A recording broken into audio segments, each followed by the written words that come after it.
Hello students.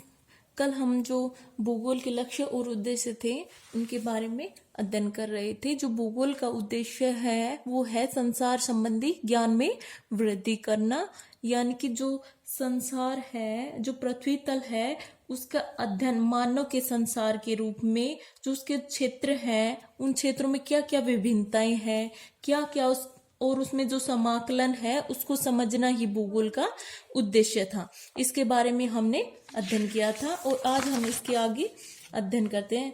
जो भूगोल का उद्देश्य है इसके अंतर्गत हम जो इसके प्रदेश हैं भूगोलवेत्ताओं ने इसका पृथ्वी तल के प्रदेशों को समझना, जो पृथ्वी तल है इसके प्रदेशों को समझना और जो प्रदेश हैं इनके जो पार्थिव घटना दृश्यों से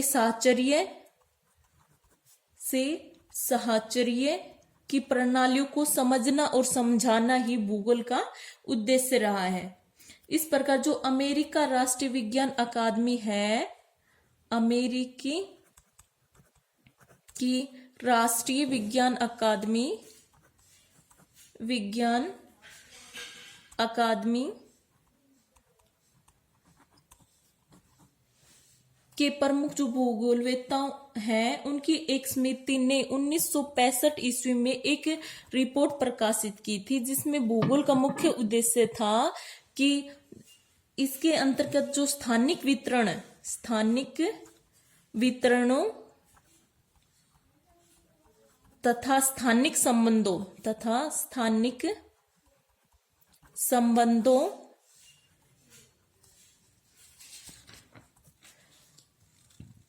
के दृष्टिकोण में मानव पर्यावरण की प्रणाली का अध्ययन करना के दृष्टिकोण से मानव पर्यावरण या मानव वातावरण की प्रणाली का अध्ययन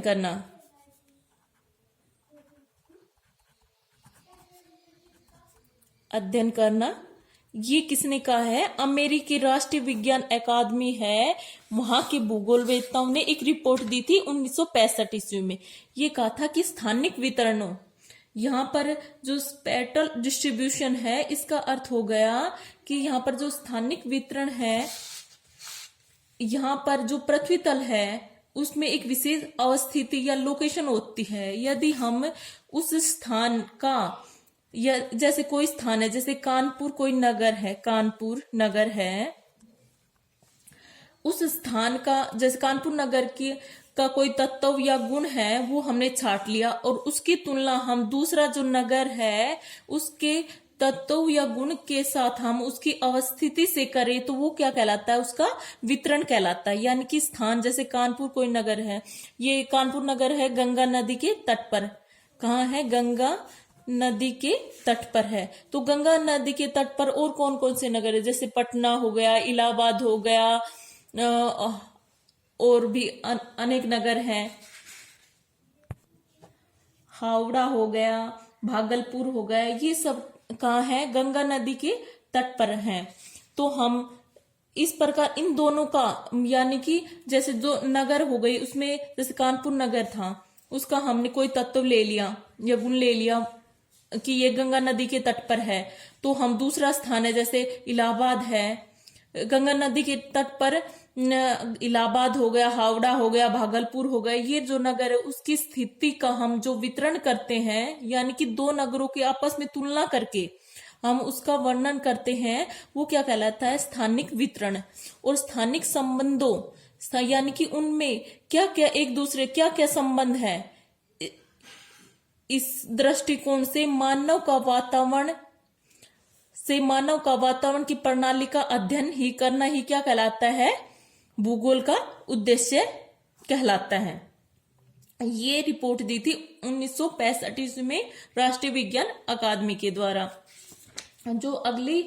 जो इसका मुख्य उद्देश्य है, यानी कि जो इसको सारांश रूप में हम यह कह सकते हैं, भूगोल का जो मेन उद्देश्य है, जैसे हमने काफी कुछ पढ़ने के बाद लास्ट में इसके 5 मुख्य पक्ष हैं भूगोल के उद्देश्य के।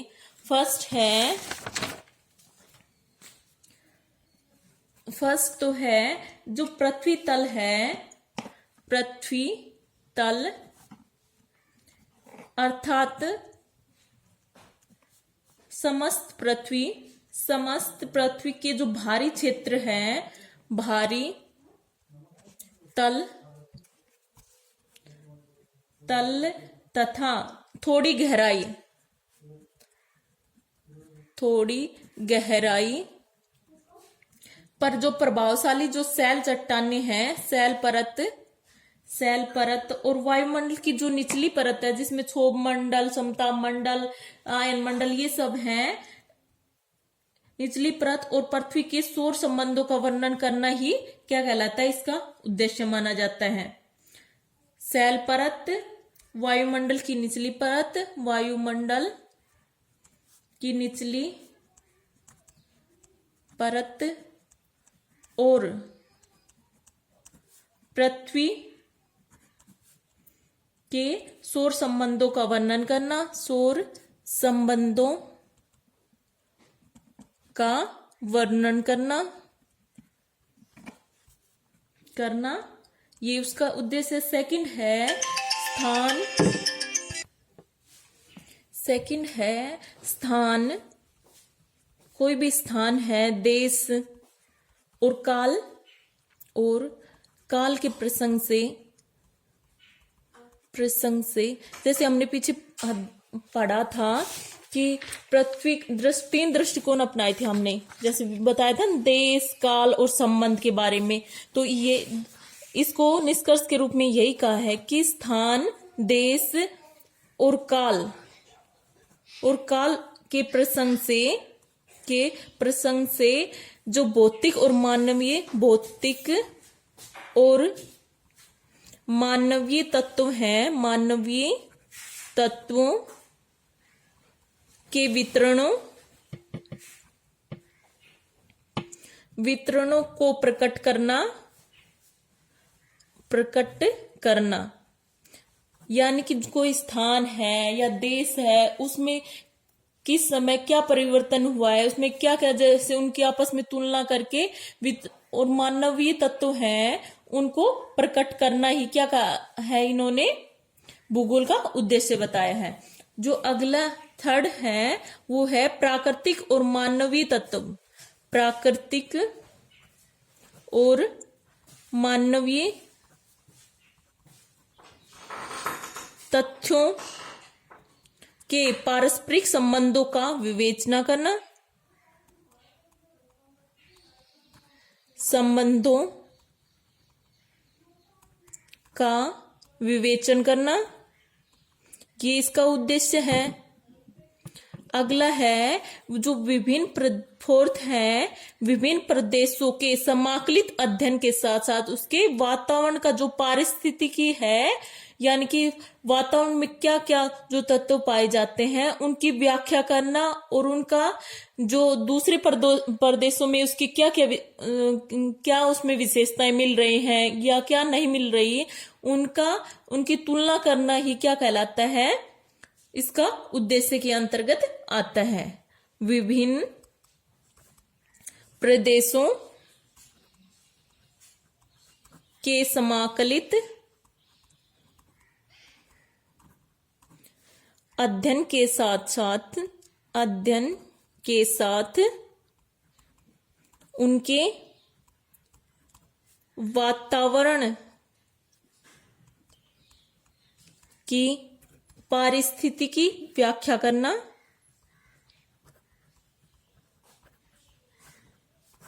व्याख्या करना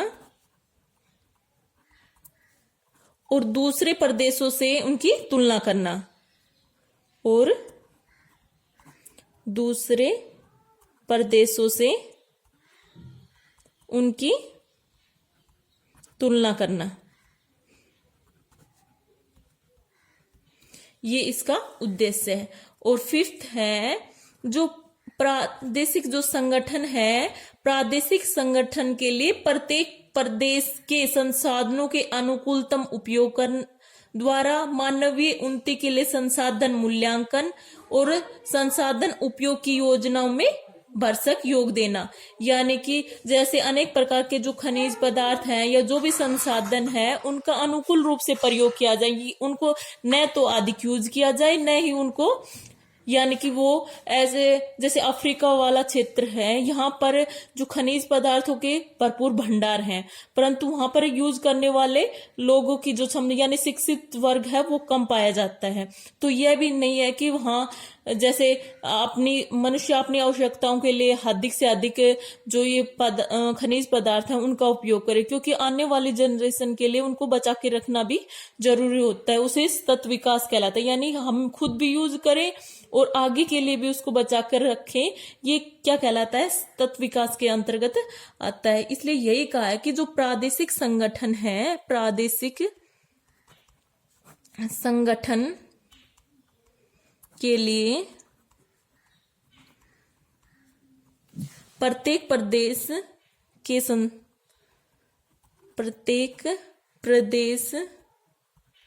के संसाधनों के अनुकूलतम उपयोग द्वारा मानवीय उन्नति के लिए संसाधन मूल्यांकन करना और संसाधन